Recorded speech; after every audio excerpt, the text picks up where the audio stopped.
Inilah kisah Kenshin, seorang pemuda kaya yang menyamar kerja sebagai cleaning service. Versi Kaori TV, episode 156. Kaori, saat duduk sendiri di tempat kerjanya, Kaori yang sedang melihat komputer itu, tiba-tiba, ia dikejutkan oleh seorang pria, yang akan masuk ke ruang kerjanya. Kaori, pegawai kantor, seorang admin keuangan yang cantik itu, lalu mengatur diri. Terlihat sekali, ekspresinya rada bingung. Gerak-geriknya menjadi berubah. Karena ada hal yang tiba-tiba mengejutkan dirinya. Lantaran merasa tak siap. Disebabkan hal itu, ada seorang cleaning service yang akan membuka sebuah pintu. Pintu kaca yang ada di depannya. Kaori menjadi deg-degan gitu. Raut mukanya berubah seketika. Saat pintu tersebut telah terbuka, Kenshin yang membawa peralatan kebersihan, terlihat sekarang masuk ke dalam. Dikarenakan, biasanya, di jam saat ini, belum ada orang yang datang. Kenshin pun, jadi terkejut pula. Tiba-tiba saja, saat membuka pintu itu, terlihat Kaori, sudah ada di meja kerjanya. Hingga, ia pun, langsung memandangnya. Kenshin, tersenyum ke Kaori. Kaori sendiri, saat itu, hanya terdiam, rupanya. Sedikit ia menahan diri, menjaga perasaannya. Meskipun baru saja, ia terkejut sekali, menjadi dak-dikduk dibuatnya. Namun, hal yang seperti itu, segera saja, disembunyikannya. Jadinya, Kaori, terlihat rada dingin, ketika Kenshin, menyapanya dengan tersenyum. Lalu, setelah itu, Kenshin pun, mendekat ke arah Kaori. Kemudian, ia bicara, maaf ya non untuk yang kemarin. Karena komputernya yang mengalami masalah. Tapi saat ini, sepertinya udah bisa dibuka. Coba dinyalain ya, ucap Kenshin. Kaori, mendengar bicara itu, lalu, mau tak mau, ia pun harus menjawabnya. Kaori membalas, dengan berkata pelan, oh iya makasih ya mas, ini kebetulan, udah aku nyalahin. Kaori, terlihat rada malas menjawabnya. Ia pun, tak bertanya kabar, ke Kenshin. Meskipun, baru kemarin malam, ia menjenguknya, Kaori tak bertanya semisal, sudah baikan ya? Kok kerja di hari ini? Tak seperti hal itu, pandangannya Kaori, malah melihat, layar PC yang ada di depannya. Kaori nampaknya cuek nih, atau jaga image gitu ya? Kenshin yang melihatnya, nampak seperti biasa. Segera, ia beralih ke tempat lainnya. Kemudian, ia membersihkan, merapikan, apa yang ada di ruangan tersebut. Seperti hal yang selama ini dikerjakannya. Tak lama berselang, datanglah Lala, temannya Kaori, yang kemarin. Ia mengetahui masalah komputer yang terkunci. Pintu pun terbuka, karena Kenshin, yang ada di tengah, yang sedang menata meja. Lala itu pun melihatnya, namun, ia tak berani melewatinya, apalagi berkata, minggir dulu ya mas. Memang dikarenakan saat ini, hampir semua, yang kerja di kantor itu, telah mengetahui, siapa Kenshin yang sebenarnya. Lala yang terdiam, yang sedang berdiri itu, ia belum juga, berjalan ke meja kerjanya. Dikarenakan hal itu, Kaori pun, memperhatikannya. Kenshin sendiri, akhirnya, ia merasa, segera saja, ia berjalan ke samping, sambil tangannya, memberi tanda, mempersilahkan. Si Lala temannya Kaori itu pun, kemudian berjalan, menuju meja kerjanya.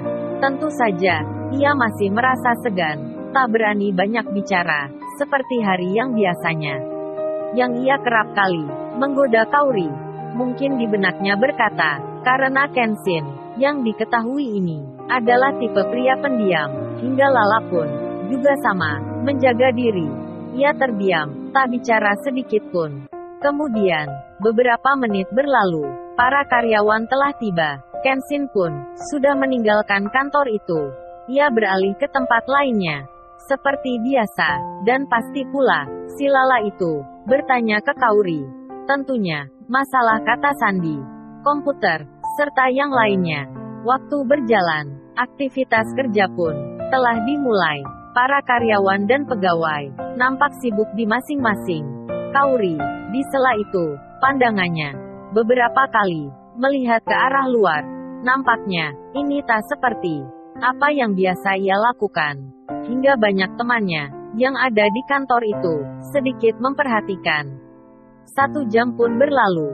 Yudis Dirgantara, si pengusaha muda yang ada di kantornya sendiri, terlihat ia sedang mengangkat telepon.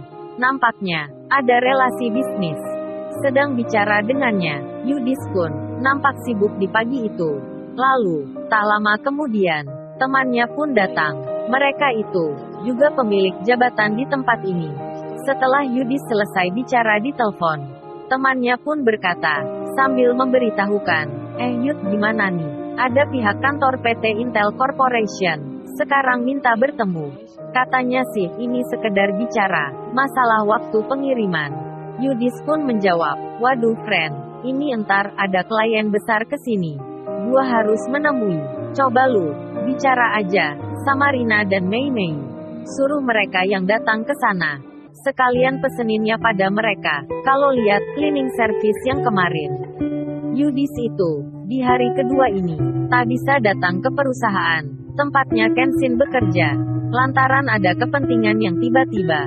Hingga ia menyuruh 2 wanita pegawai kantornya yang ikut pula saat menjenguk Rena di rumah sakit di waktu kemarin. Tentu saja mereka pun juga mengetahui siapa yang dimaksud oleh Yudis itu.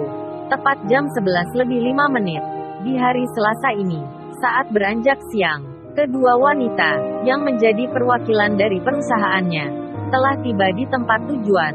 Mobil mereka pun telah masuk di halaman kantor di PT Intel Corporation. Saat itu, jam kerja terlihat masih berjalan. Kebetulan, Kenshin baru keluar dari ruang sebelah. Dengan berjalan pelan, lalu, ia berhenti sejenak untuk mengisi air yang ada di sekitar halaman parkir itu. Setelahnya, Kenshin pun terlihat duduk. Ia berada di area yang dekat dengan kantor utama. Sementara, hal yang tak diduga, kedua wanita yang baru datang itu pun melihatnya dan memperhatikan. Lalu, salah satunya berkata pada temannya, Hei Mei, coba lu lihat. Itu kan cleaning service yang kemarin yang dicari Yudis tadi. Apa kita foto aja ya, entar dikirim ke Yudis. Kenshin tak menyadari jika ada 2 wanita yang sedang membicarakan dirinya. Kenshin terlihat masih menikmati duduknya itu di tengah pembicaraan yang sedang berlangsung. Dan benar saja, handphone dari salah satunya telah dikeluarkan. Lalu, ia mengarahkan ke tempatnya Kenshin. Di tengah hal tersebut, sungguh tak disangka, atau kebetulan sekali, Kaori sedang berjalan, berada di belakang mereka. Lalu, bagaimana kisah selanjutnya? Subscribe channel ini untuk episode berikutnya. Terima kasih.